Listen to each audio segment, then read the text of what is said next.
akkuma sitti argaa jirtan kana kunoo firiijiin kunni wal biratti olaaltanii jirtan bitanii hundi keessanuu akka sirriitti hubattan abdiin qaba. Kun qarshii 40,000 wayyoo tahee jedhe kun ammoo tuyyuu kunoo saayiziin isaa tokkoma garuu ammoo oriijinaalinnati yookiin ammoo meeshummaa wal caalaa qarshii 50,000 wayi tahaa jechuudha. Hordoftoota fi kabajattan haaluma salphaa tahee 25,000 24 ni argattani isa qofaa miti jechuudha. Yeroo hedduu wanni isin hubatammaati firiijii kana hedduu bitee ammaaf ammoo tuyyuu na waliin kottaa jedha.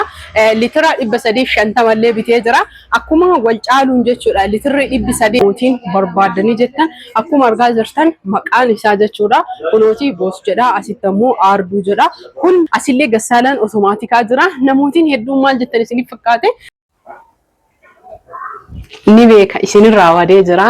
Gatii firiijii gatii gassaalaa yookiin ammoo tuyyuu maashina uffata miicu. Assalamu alaikum warahmatullahi wabarakatuh. Isinirraa wadee jira. Har'a meeshaalee jechuudha. Dirqama nu deebiftu malee viidiyoodhaan jettanii na cinqitanii fi akkasumas sababa maalii isinirraa wadee kan jedhuu fi hordoftoota fi kabajamtoota kiyya yeroo biraa isinitti himaa haa ta'u. Ammaaf ammoo tuyyuu kallattiidhumaan firiijolee isin agarsiisa. Hamma dhumaatiif viidiyoo kana laayik sheer gochuudhaan gatii isaa waradha. Beenana wajjin nagaatti. Akkuma argitan kunoo dhufee jira jechuudha. Jalqaba irratti asitti argaa jirtan qulqulleessituu bishaaniiti. Hundi isaa akkaataa faafirikaatii fi yookiin akkaataa shariikaa akkaataa meeshummaatiin garaagarummaa qarshii qaba. Asitti argaa jirtan kana keessa iskiriinshoot gootanii argachuu dandeettan. Amma waa'ee firiijiiti isin kana gaafataa turtan anillee kabite firiijidha jechuudha. Akkuma asitti argaa jirtan kana kunoo firiijiin kunni wal biratti olaaltanii jirtan saayiziin isaa tokko jechuudha. Kalariin walitti dhiyaata. Saayiziin tokko garuu akkaataa faafirikaatii fi yookiin ammoo meeshummaatiin qarshiin isaa garaagaraa jechuudha.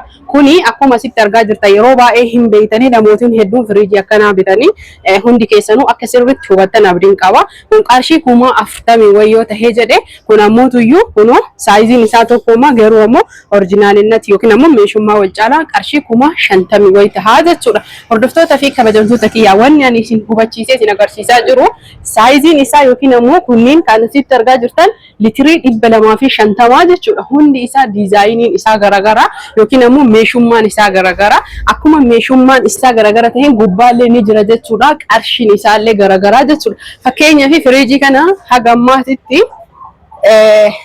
seef godhi kan yeroo tuyyuu na waliin kottaa jedha. Litira 350 illee bitee jira. Akkuma wal caaluun jechuudha. Litirri 350 illee akkuma firiijitiin ka qarshii 60,000 wayii jira. Akkuma 70,000 wayiitillee asitti ammoo tuyyuu baatiraa ikoosan yookiin ammoo isa oriijinaala dhufee jira isiniin jedhee jira. Kunootii namni barbaadanii jettan haaluma salphaa tahee 25,000 24 ni argattani. Isa qofaa miti jechuudha. Yeroo hedduu wanni isin hubattanii beekuu qabdan kunootii kan wanna jechuudha firiijii kenna. Sirriitti akka maabiraatiin isaa to'atamu yookiin ammoo tuyyuu tajaajilaaf bareedaa ta'e kunoo asitti oriijinaalis jira, foorjiidillee jira, hunduu sadarkaa qaba. Haa ta'u malee jechuudha akkuma asitti argaa jirtan qarshiin isaallee garaagarummaa qaba jechuudha. Firiijii kanatti haa dhufnu kunooti firiijiin kuni sirriitti kan saamuuna kana bitaa jiru yookiin ammoo tuyyuu ifama gabatu dhufe waan ta'eef akkuma asitti argaa jirtan inni kun guddaadha jechuudha. Argaa jirtan jedhee yaada kunooti qarshii 70,000 wayillee ni jira 80,000 wayillee isuma kana tahee litira 400 jira 350 jira 250 jira kunniin lamaan kabinne qarshii isaa sinitti hime mee nama hojii qosoon tahin asii kan argaa jirtan maashinoota uffata miicanii jechuudha yookiin ammoo gassaalaa namootiin barbaadanii jettan akkuma argaa jirtan maqaan isaa jechuudha kunooti boos jedha asitti ammoo aarduu jedha hundi isaa tuyyuu shariikan yookiin faafrikaan isaa garagaraa jechuudha akkuma faafrikaan garagara tahee hojiin isaa yookiin ammoo tuyyuu oriijinaalummaan isaallee wal caalaa isiniin jedha qarshiin isaa ammoo tuyyuu akkuma asitti argaa jirtan yeroo hedduu wanni isin laaltanii kunooti motora isaa yookiin ammoo maashinni isaa kuni sirriitti kan uffata hin ciccirre ta'uu qaba. Hubadhaa sirriitti hundi isaa garaagarummaa qaba. Qarshiin isaa maaliin garaagara kan jenne ija isaa kanaan illee garaagara ta'uu danda'a. Fakkeenyaaf as yoo dhufnee jenne aarduu as fidime as fidi kunooti argitanii ilkaan amma aarduun kun ilkaan hin qabu jechuudha. Uffata keenya uffata lallaafallee itti miicachuu dandeenya. Kana jechuun uffata shifoona maalii waan callee qabullee itti miicuu dandeenya jechuudha. Kanaaf meeshaan hundi isaa akkaataa meeshummaatii fi irraan deemnee isin agarsiifna filachuu dandeettanii. Asillee gassaalaan otomaatikaa jira. Namootiin hedduun maal jettanii isiniif fakkaate gassaalaa otomaatikaatu caalamoo gassaalaa normaala jettanii sun filannoo abbaati. Otomaatikni caaluu danda'a. Kottu agarsiisini.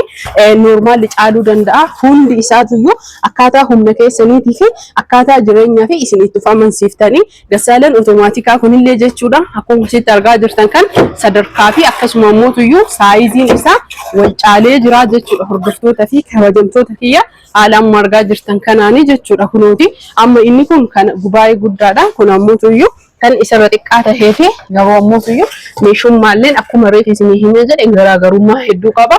Namootiin hedduun gassaalaa gubbaa otomaatikaa kana cinaa asiin kabanamuu beeytanii haa ta'u malee diizaayiniin akkasuma ammoo wanni hundiyyuu jijjiiramaa dhufa.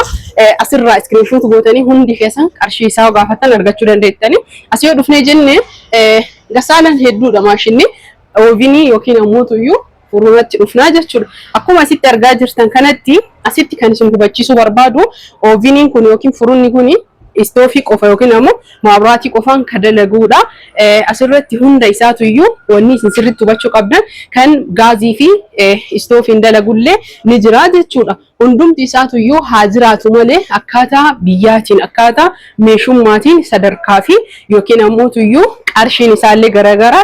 Namootiin naannoo ho'aa yookiin ammoo biyya magaalaa ho'aa keessa jiraatan akka Adaamaa, Dirree Dawaa akkasuma immoo Shaashamannee jiraatanillee Marwaa yookiin ammoo kunuutii kan qilleensa qabbaneessullee ni jira.